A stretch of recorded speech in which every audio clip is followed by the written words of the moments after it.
Is the Echo series any good?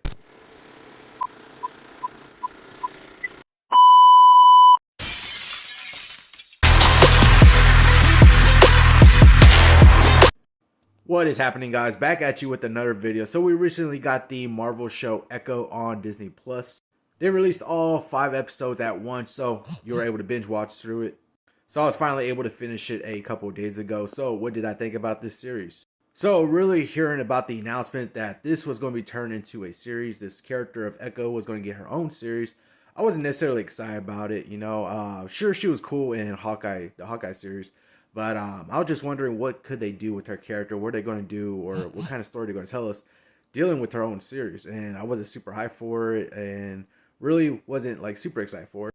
But the thing that really got me a little bit more interested in this series when we got the first trailer. The first trailer actually was a pretty good trailer, showing us a little bit of the action that was going to be going on. But then they hit us with the TVMA rating, and honestly, it piqued my curiosity. I actually got intrigued by that rating. I was like, damn, Marvel finally doing a TVMA show? Okay, you got me intrigued. Then they were saying Daredevil and Kingpin both appearing in the show. Okay, got me more interested. So with them mentioning Daredevil and Kingpin, I was definitely a little bit more interested. And then just wondering what they're going to do with this character of Echo, what they're going to do to continue her story and all that. Especially after the way they ended Hawkeye, where she shot Kingpin in the eye. And then we got another promo right before Echo series was going to come out, and it showed basically it was almost like a tie-in to the Daredevil Netflix show. And I was like, damn, are they finally like tying in the Netflix shows now? And it was enough to get me interested, and it was enough to actually for me to finally check out the Daredevil season 3. That's like the last season I haven't watched yet. So I checked it out, and of course I like the Daredevil season 3. I was definitely interested in seeing, are they really going to tie these shows together? Are they really going to make the Netflix shows canon to the MCU? So we get this Echo series. This is one of the first series that's going to be under the new Marvel Spotlight banner. And basically they're saying these are standalone stories that are not necessarily connected to the larger MCU. So they're basically saying like you don't need necessarily any previous knowledge or have seen anything really previously to understand what's going on in this story, to like kind of grasp the whole grasp the whole scope of the MCU. And I was kind of saying like, this is probably what they need to be doing these standalone stories sometimes here and there, just so that we don't feel like we're doing so much homework of watching other stuff to continue on. And I will say, after finishing this series, I will say that it does feel like a standalone story, its own story, basically, not really having anything to do with the MCU. I don't really see anything that's going to really affect the broader MCU, except maybe a post-credit scene that they have in here. Maybe that could somehow affect it in the future. But other than that, all the other the other story and the other episodes going on in this, honestly, I don't see a broader appeal to the MCU.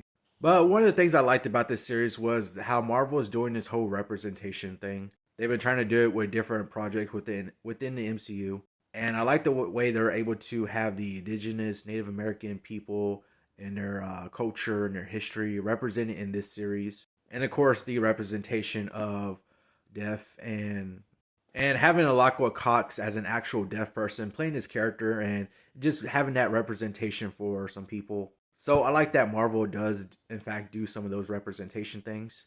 And I was definitely interested in seeing some of the indigenous people's culture in this series, to be able to get some stories and some history in here. And like I liked that they were able to immerse us into this whole culture and this whole heritage. And I would say probably the heart of the show really comes from Echo's character, where she has her interactions with her family and different members. You can see how the different ways she interacts with them, being able to see how she interacts with her whole heritage and her culture. But also a strong point of this series was her interactions with Kingpin himself. And with Vincent D'Onofrio, of course, playing Kingpin, I thought he was his amazing Kingpin self. We're able to get those different hints and different tones from him as Kingpin. And just, Vincent D'Onofrio just plays Kingpin so well and amazing. Like, just one of my favorite characters to see on screen. But like their interactions between each other were so well done. You could see the side of Kingpin to where it seems like he actually does care about Echo. But on the other hand, you can also see how Echo doesn't really give in to that. and still doesn't really forgive Kingpin for her father situation. And going back to Daredevil, for those of y'all that are wondering how much does Daredevil actually show up in this series, he only has one scene. To be honest, he only has one scene in this whole series. It's a scene that probably lasts a few minutes, to where he's battling and fighting it against Echo, and that's about it. That's all you get of Daredevil in this series. So I'm just telling y'all in advance, so y'all don't have like y'all can limit y'all expectations on how much y'all actually see him. And I will say, although this series is a TVMA rating, I don't think it uses its full potential of a TVMA rating. Like besides the first few episodes, they're not really TVMA to me. Besides maybe a brief nudity or just like some blood, maybe that's about it. But really, when it comes to more of the Kingpin scenes are more TVMA, especially when it comes to like the fourth and more the fifth episode. The couple scenes that we get to where he's actually like going after people and stuff like that. That's a little bit more TVMA probably. But speaking to the action scenes and the action set pieces, the choreography that we get in this series, actually I thought it was pretty well done. I do like a few of the action scenes and the fighting battles that we get in here. Choreography was actually pretty done pretty well.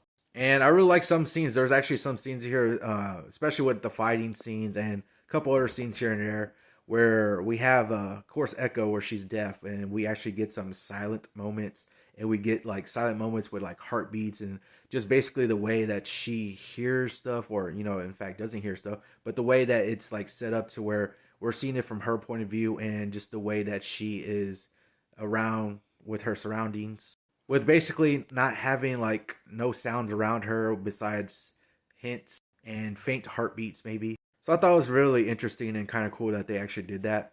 And for those of y'all thinking that this series actually takes place in New York, it actually really doesn't that much. Honestly, this series takes place more in her home state of Oklahoma. Really, the only New York pieces or New York set pieces that we get is from flashbacks. But other than that, this basically takes place in Oklahoma. But I will say that one thing I wasn't really totally on board with was the whole deal with her getting some powers. Like, I don't really feel like Echo needed powers. I kind of wish they kept her as this a badass to where she could fight. She's a good fighter and just takes on anybody.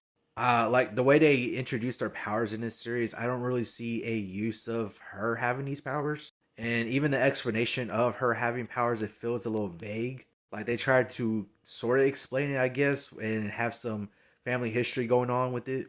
But sometimes it feels vague and doesn't feel fully explained on why she has them. So maybe they could have fleshed it out a little bit more to where we kind of understand more about why she has these powers and what these powers can do.